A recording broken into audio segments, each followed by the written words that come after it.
So welcome to the Alex Goldstein Property Show, and this time we are talking with a very high-profile security expert, Christian from BluSkills, who is a former Royal Marine Commando and now has his own security business, which helps private individuals and indeed companies and those in the public eye. Richard, great to have you on board today. Hi Alex, thanks very much for having me. I'm not sure about high profile, maybe not yet, but working our way there. Working on it. I'm glad to hear it.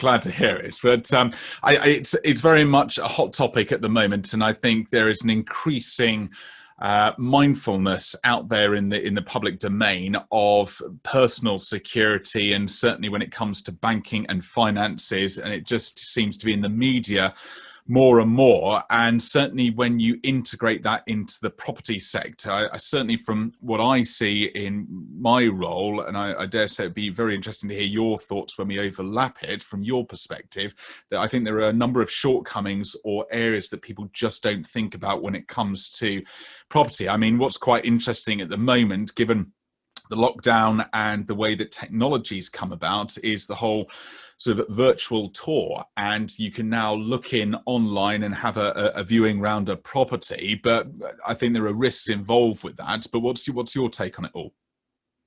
Well, that's right, Alex. It's why it's so good to speak to you, is that I think you're a very security-minded individual. What we're seeing is tech moving at a very fast pace that's allowing people to use fantastic new features, but often the implications of those features and services are overlooked. The ease of them is appealing to people, but the security considerations and the security implications may be coming a little bit behind that. So in terms of virtual tours, a fantastic selling tool for estate agents. For the person selling the home, there's probably no real security implication perceived. However, if the home doesn't sell, they should be aware that that video could still remain in the public domain if it isn't removed. And for someone buying, I think they should be looking at ensuring that if there was a video tour done, it's a timely removal by the agent. And they should be mindful that people may have recorded that video, people who've used it for electronic surveillance. They were interested in the property and they've done the kind of electronic surveillance of the property. They may have recorded that video, they may have it stored, they may have been able to work out plans of and layouts of the building and observe any security measures that are in place. So there's a lot of information given there, and you have to be mindful of that. Yeah, no, hugely so. I think that from my perspective on the property side of things, virtual tours are a tool, almost you could argue a bit of a gimmick at the moment. And of course, you've got sort of camera drone footage going through your property. Obviously, it's a security risk because if there's any sort of valuables or it's notification where the main alarm panel is or any alarm sensors, for example, are as well. But equally, and this is one of the big things I always say, is as soon as information goes online, whether it's a virtual tour or it's imagery, it's stored, it's archived, and it's the whole spider's web effect that you have no control of that information. It very, very quickly gets dispersed. And if you've got a virtual tour of a property circulating around, I say websites generally, again, you can run into issues down the line if someone does an historic search, for example. That's right, and I'd say it's important to think about anything that you're putting onto the internet, into the electronic ether, is to think that you've put that out there and that that's permanently going to stay out there. Now, there are things that you can do to reduce how easy it is to find that information and data at a later date, and third parties play a big part in that. But I would say approach with the mindset that that information is out there for good, and are you happy with that? No, indeed. I mean, when it comes to actually buying a property, how should one and how do you actually evaluate the security of a property, and what should people actually look out for at the end of the day? So, from my perspective, and probably because I'm kind of security minded and because we provide these services, I would advise people, certainly your type of client, Alex, to be looking at conducting a pre-purchase security assessment. And I would say that much as you would do a home buying survey or a detailed survey to find out the state of the physical property, the foundations, the windows, etc., and what the associated costs might be, I'd say it's probably wise to do that pre-purchase regarding security as well. You may be buying a property where you're going to have to spend a great deal of money investing in security measures post-purchase, and it's good to bear that into mind when you come to purchase the property. I would say for an individual who doesn't want to go down that route and wants to do it themselves, there's a number of things that they can do. I would say, firstly, look at the electronic footprint for the property. So as you've mentioned, virtual tours, what images are available for the property, what links are there to the property, so company's house, what businesses are linked to it. So that's the electronic side of life. And then we look to the kind of the physical side of life. So we work from the outside in when we look at properties. So is there a boundary in place, or is access to the site open?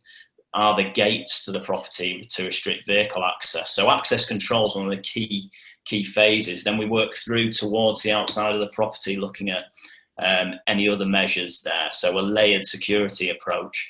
Are there other gates? Is there planting which screens from view, or planting which obstructs? So, your real thorn bushes and things like that. Yeah. What kind of vulnerable points are there? And then we're looking at the outside of the property and cameras, CCTV. Does that give a good view of the property? Does it cover vulnerable points? And then through to basics, kind of the real basics, which is, do we have good solid locks on doors, locks on windows? Have we got door contact sensors? And then inside to the PIRs, which are the passive infrared motion detectors linked to your alarm systems. And then finally, we'll be looking at things like creating different zones within the house and frustrating movement throughout the house. So should someone get into your home, they've bypassed all your security measures, can you frustrate their movements around the home and slow them down until the police can get there? And when you say frustrate them, how do you mean? So frustrating them, we're talking about they may have had to go through, break windows, they may have had to bypass locks, but we're introducing other elements. So we'll have internal locks on doors, and that just slows them down. Yeah. So certainly doors to key areas, people coming through windows, can we keep them in rooms rather than allowing them access to stairwells? So we're restricting them going up through the property. So let's say you're in the property, that buys you time. You can lock yourself in your room, ring the police, and hopefully they're going to get there way before the burglar can get access to your valuables, or worst case scenario, to you. Right. And when you look to appoint, if you're doing this yourself and you're looking to select a security company, whether it's alarms or CCTV, what sort of things should one look for? So I think this is probably one of the biggest areas. People don't necessarily pay enough attention to this area. When you think a security company is going to come to your home, they're going to know your home and your security intimately, whether you engage with them or whether you decide not to. So I think one of the first things that we're going to look at is reputation. How have you come about that company? What's their online reputation? But then also, who can we speak to? How can we verify the level of service that they've given? How long have they been established? All those kind of background things. We should be looking for them to be accredited. So what that'll mean is that they're working to a quality management standard. So they're going to give high levels of service. They're also going to have good processes and procedures in place as recommended through things like British standards, and also that they're working to those kind of British standards. We're then looking for things like good measures they have in place. So engage with them and see the staff and the installers, the people that they're employing. Have they done background checks on those people, which they should have done working in the security industry? And then finally, we can look at things like the financials of the business. So go to sites like Companies House, check the directors. Who are they? Are they entitled to be directors? They're not struck off. And check the financials. Yeah, no, and an interesting point as well. I know you've mentioned company's house, and especially if it applies to if you've got your own business as well. And again, I think a lot of people sort of forget that you can register the company at your accountants, and I think a lot of people sort of inadvertently fall into the trap of registering their business at their home. And again, it just forms another layer of information whereby those can looking for phishing, scamming, or indeed worse, can use that information to their advantage. That's right. Yeah. So the thing with online data is in isolation, it probably doesn't give too much away. It's the compounding effect of lots of different sources of information that can be pulled together. So as you rightly allude to, people do register businesses to their home address. I think that's a decision that needs to be made based on levels of risk. Kind of what type of business is it? Is it customer facing, or is it just something that you might use for your property, for example? But yes, company's house, very searchable, features very high on Google. So if you're looking for a director, it will link you to your home address very, very quickly. We've also seen that with electoral rolls as well. They provide exactly the same information. The public ones are searchable with a little bit of information given up. But unfortunately, removing yourself from things like the electoral roll causes other implications around things like finance, where they use the electoral information to confirm your identity. But yes, it may be wise to disassociate your business from your home. The last thing you want is a disgruntled customer turning up at your gate or your home and challenging you face to face. No, I quite agree. And I mean, I think the other hot area is, dare I say, social media, because again, I think a lot of people are unaware of the implications of anything that they put onto social media, photos, for example, and videos. And those have all got sort of metadata behind the scenes, which again provides another avenue to source information. A very good point. Social media is a fantastic platform. I think when you look at higher profile figures, they've got a kind of love-hate relationship with it. It's a necessary, maybe a necessary evil. A lot of images and videos contain metadata, as you've rightly pointed out, which can include things like location. So you may innocently snap a photo of, I don't know, a new watch, a present, or some part of your home, and that will contain location data depending on the settings that you've got on your mobile phone. I'd say occupants of homes are probably more likely to be conscious about what they're posting, but what I am seeing a lot of is photos posted on social media by contractors. So people who visited your home doing work there, and they take pictures of work they've done for their portfolio without permission, which could subsequently compromise you. I think if you are using social media and you are posting images, I'd urge you to consider what's captured in the image, what's in the background, what might be present that you haven't noticed immediately. Are you taking a picture of a room that shows that you do or do not have security there? Does it show that your windows are insecure? Does it give a criminal motivation? There seems to be a strong amount of high-profile people putting pictures of high-value items on, and that just creates motivation. You're just telling people that you've got things that they could steal and that they could make money from. Well, no, indeed. And I know the obvious one, because they're so easy and accessible, is, of course, mobile phones. But I have to say, a lot of the modern digital cameras as well also store the location metadata and other information behind the scenes, such as your name and other items for that image. And people take that and then they also put that online unwittingly. And equally, I have seen, like you, contractors, those in the property sector, again, just taking what they feel is something low-key, an image or a feature of a property, and put it out to say, well, look what we've seen today. But again, as you say, they've unwittingly released additional information into the ether onto the internet, and again, that's all searchable, and it just provides another layer of information. I think again, people need to be aware and mindful of that. So I mean, when you start when you first move into a property, there are the basics that one should do regarding security. Just talk everyone through that and what the next steps thereafter as well should be. I mean, it can vary. It depends. If you've had a security survey done prior to moving in, then you'll have a list of tasks that you need to undertake. What I would suggest, that there's various things you can do. I would look to quickly establish a baseline, which is the pattern of life in your area. What does normal look like?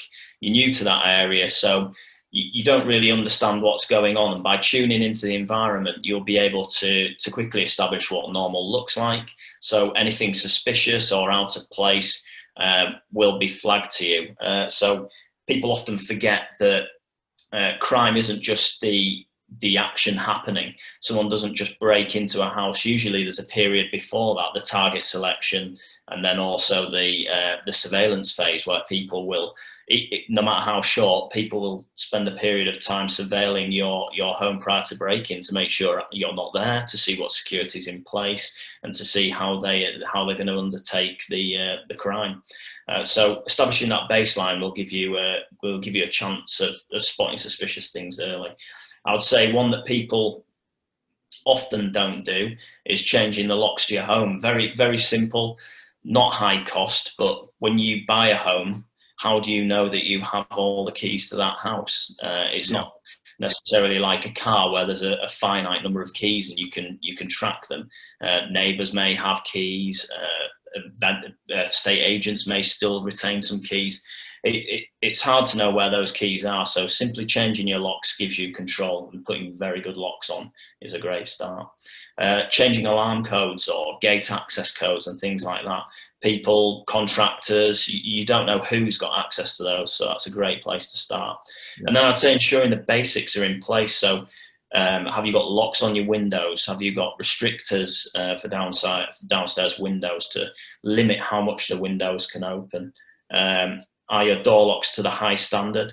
Do you have access control to the site? So that's a big one. Just controlling who can come onto your premises when you're not there. And high value items, simple things, making sure that high value items aren't in sight. So cars is a big one at the moment. People are targeting people simply based on the vehicles that they're driving. And if you leave those on your driveway, you leave yourself open to being targeted. Yeah, it's a very valid point. And that's partly where I suppose garages are making a bit of a comeback, because you can hide it all and keep it out of sight.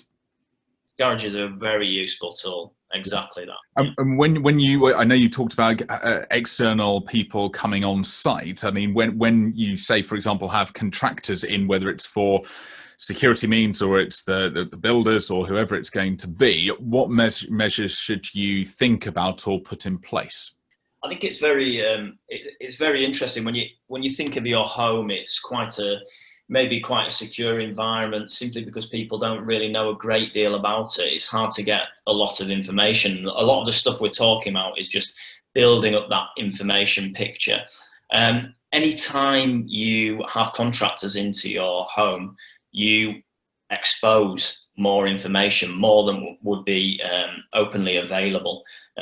So it's very important when you get contractors in to consider who is doing the work. So are they reputable?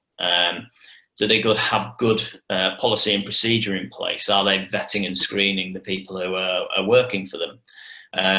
How are you controlling access? Are you giving them a key to your home when you're not there, which is obviously high risk? Are you giving them access codes?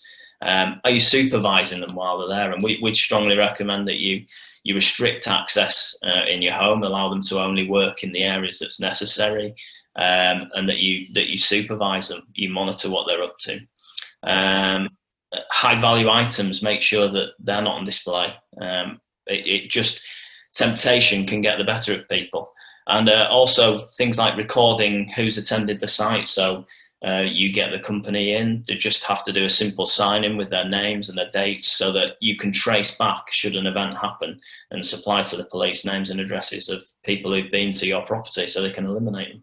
Yeah, no, I think certainly a very valid point, that last one, and certainly I suppose when estate agents show people around property, there's various measures you can, I suppose, put in place up to a point, but at the end of the day, from an estate agent's perspective, it's just a few phone calls sometimes with an individual, but I suppose it's thereafter, with regards, as we previously talked about, the images and the rights to those and the virtual tours and where those have gone, and it's this sort of this legacy, if you will. What should one consider, or and indeed estate agents consider, with that data, and how to also vet people?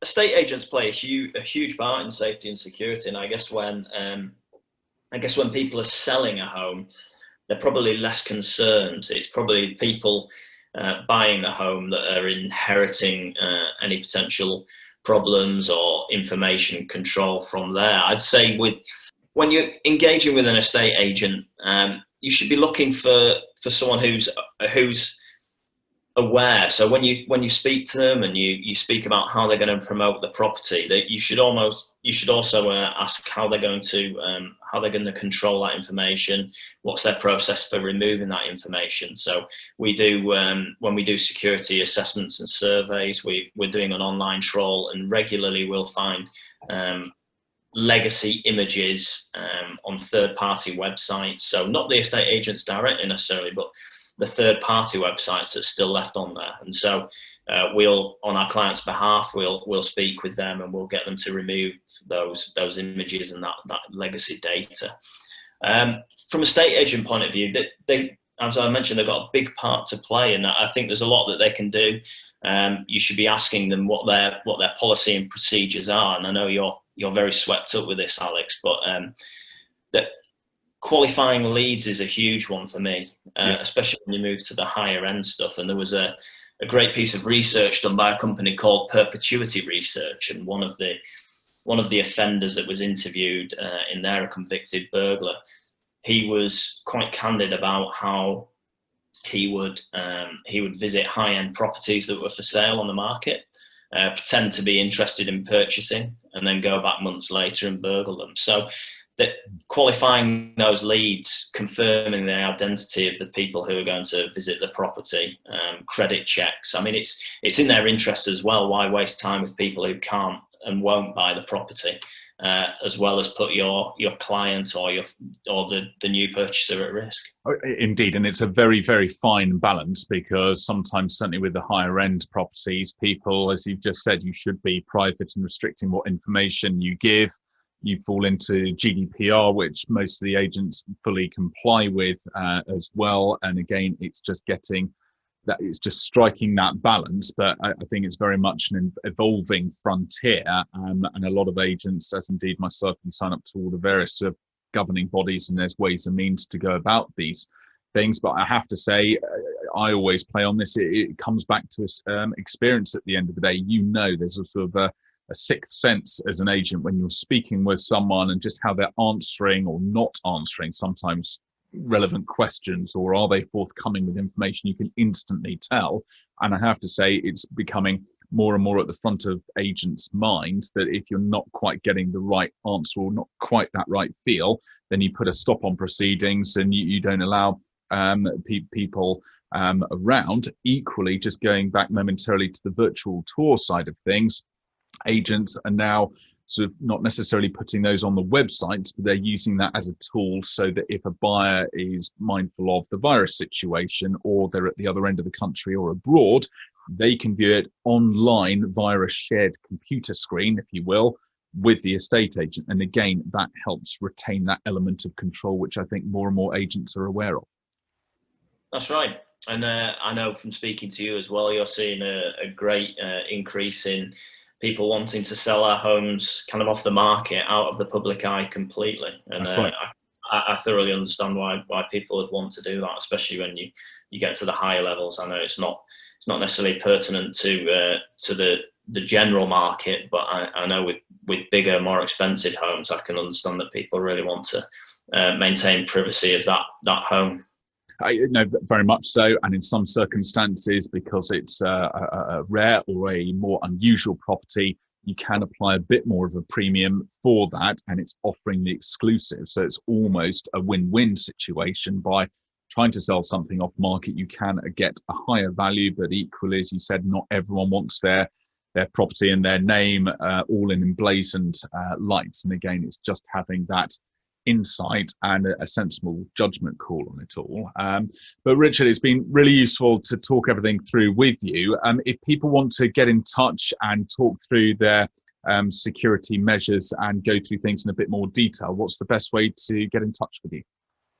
I'd say simple ways to visit our website and get in touch through the website. So it's www.bluskills, BLUSKILLS.co.uk, or you can drop us a line on 0333 305 6615. That is super. Richard, really appreciate your time and insight, and look forward to speaking with you soon. Thanks, Alex. Great to speak to you. Keep up the good work. Thank you.